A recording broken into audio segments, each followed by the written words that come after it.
Alright, magandang araw na ho sa lahat natin ng mga viewers Luzon, Visayas at Mindanao all over the world. Welcome naman sa ating panibagong video, panibagong reaction, mga ka-action, mga kakamping. So may nais lang ho ako na i-share ho sa inyo.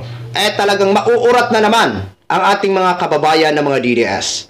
So, alam naman po natin, ang mga Duterte supporters, alam natin ang mga naratibo.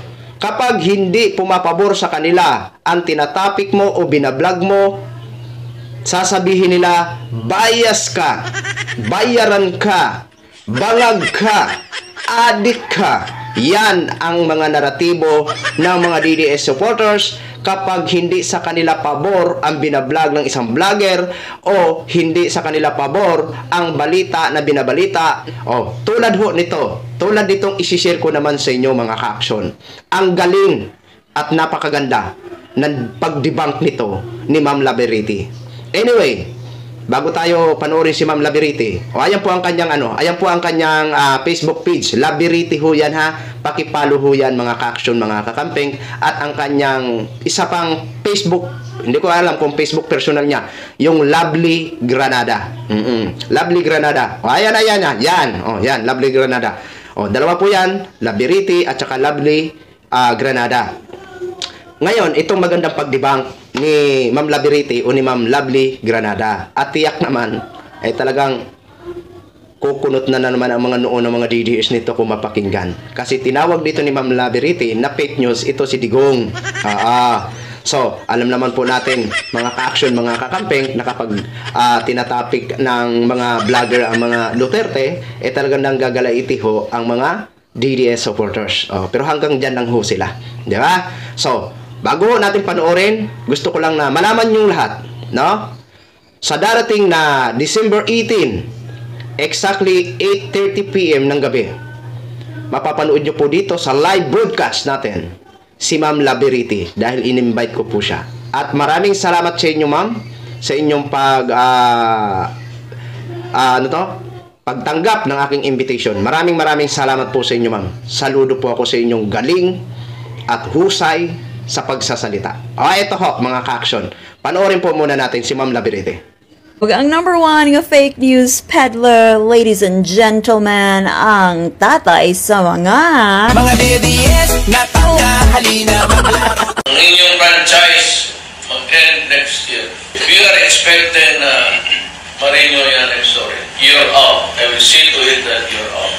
The outgoing president went on to admit that he used his presidential powers to call for its shutdown. I used the presidential powers to tell Congress that you are dealing with scoundrels. And if you continue to counter with them, kawawa ang Pilipinas.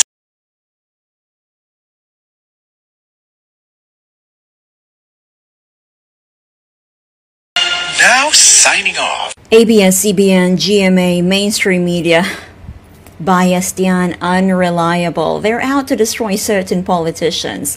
That narrative, paulit-ulit nating naririnig at paulit-ulit na pilit bang pinapaniwala sa atin. And that narrative didn't come from nowhere. It was planted, repeated, and then weaponized. And over time, the repetition felt like truth dahil paulit-ulit nating naririnig. But here's the thing, feelings are not facts. Let's reset the narrative. Yes, mainstream media outlets have their own biases. The management, individual journalists, may biases yung mga yan. They're humans, not robots. Pero kini ang importanteng butang kinahanglan nato mahinumduman ug dapat masabtan. Legitimate newsrooms operate under strict safeguards. Kada storya moagi na og pila ka layers, editors, fact-checkers, legal teams because reputation is currency. If they lose credibility,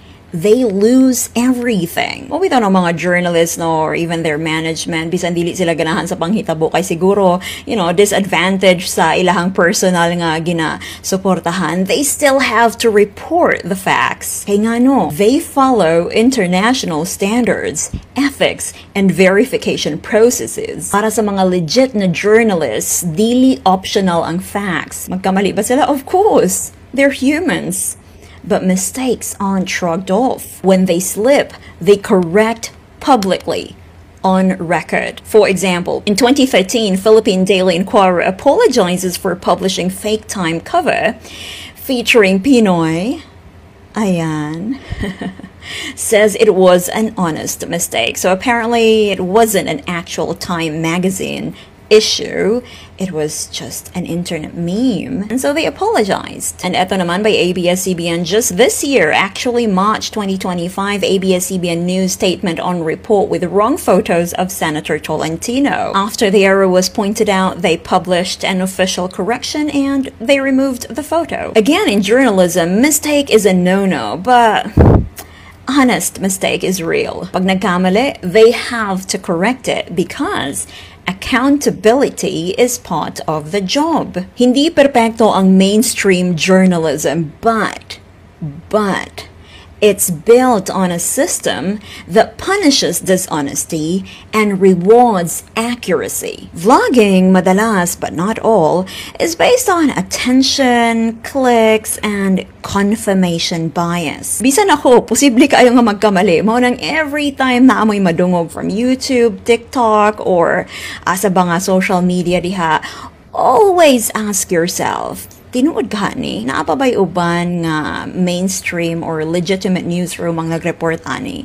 Naa ba ni resibo? At the end of the day, we always turn to mainstream media and investigative journalism. Uso ba yan ang quote cards and quote graphics karon no? Gina-weaponize po na karon kana bitang mga pictures sa mga personality unya na adayon ilahang speeches na quoted. Na uso jud ba yan na tong 2016 nga ibutang ang picture dinhi unya kunwari mao ni ihang speech nga dili ra ba tinuod. Mao nang makakita mo og ingon ani unya dili gikan sa mainstream media. Always ask yourself, did they really say this? Asa ang video ani? Kung naa may video, tinuod ka ni, dili ba ka ni AI lang? Kanang mga legit news sources, always jud na sila nga naay resibo. Og ang number one nga fake news peddler, ladies and gentlemen, ang tatay sa mga DDS na tanga, halina maglaro. Outgoing President Rodrigo Duterte slammed ABS-CBN yet again. Duterte insisted that the network never paid taxes despite already being cleared by the Bureau of Internal Revenue. Sigihan jud na niyag balik-balik og ingon nga wala dagi daw nagabayad og tax ang ABS-CBN unya hantod karon mao gyapon ay ginatuuhan og pirmi nga ginaduot sa mga DDS. Pero unsa dayni anong sabi ng BIR? ABS-CBN has no tax delinquency, regularly paying taxes, says BIR exec. O diba, hasta ka bakakon sa Ilonggo pa, tikalon kaayo. Bakakon ka,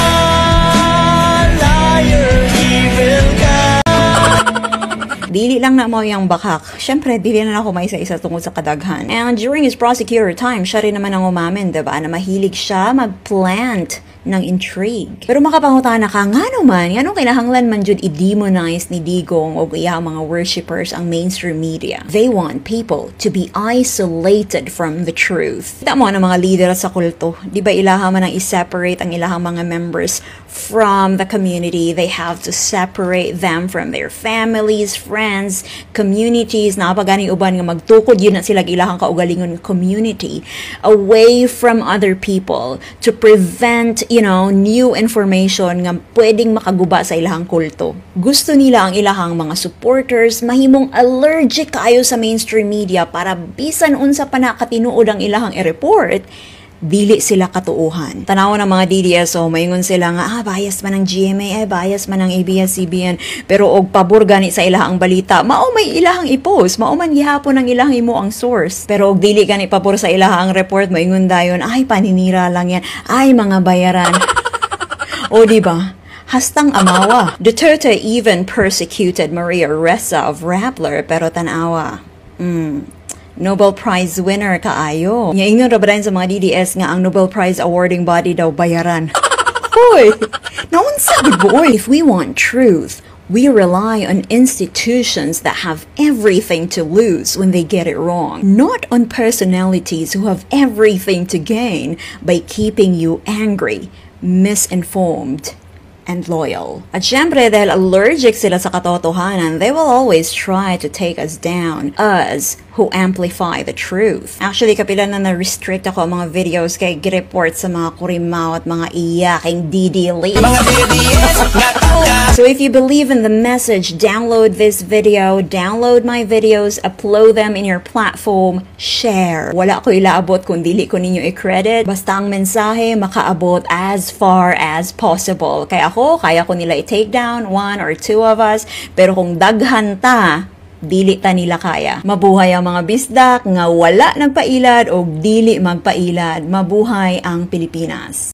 So yun na ho mga ka-action, mga kakamping no. Basag na naman, ulusaw naman ang tatay nyo mga DDS.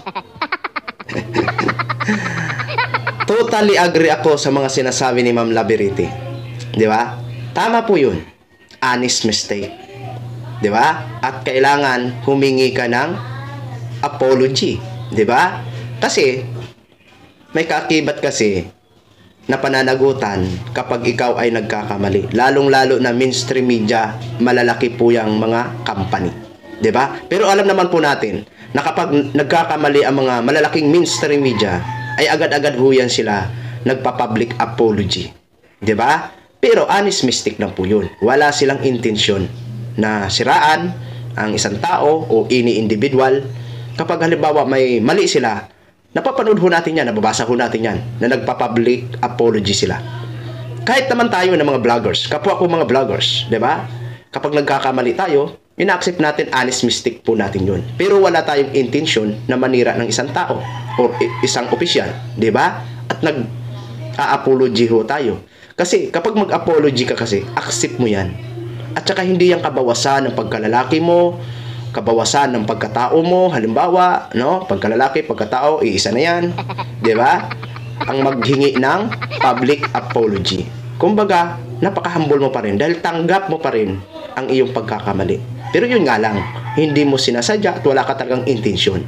'Di ba? Yun nga ang sabi ko kanina, unlike sa mga talagang may iba talaga ng mga vlogger na talagang gumagawa talaga ng kwento na hindi naman totoo. So yun, fake news ho talaga yun. Kumbaga, yun talaga ay may kaakibat talaga na pananagutan. Di ba? Kaya ito si Ma'am Labiriti, talagang matindi ho ang kanyang mga, talagang bawat words, parang wala kang sasayangin. Talagang pak na pak talaga sa mga issue na kanyang tinatalakay. Di ba? Kasi alam naman po natin kung paano siya hinubog. Nag-journalist. At saka mga iba pa. Di ba? Sa isang video natin. Kaya napakagaling. But anyway, abangan nyo po ha sa December 18. Wala naman kaming ano nito, kundi magchika-chika lang. May mga katanungan lang ho ako sa kanya. Di ba? So yun lang ho, mga ka-action, mga kakamping no. Gin-share ko lang ho sa inyo yan. Maraming salamat po sa lahat natin ng mga viewers, Luzon, Visayas, at Mindanao all over the world. Ako po ang inyong lingkod, si The Action Man.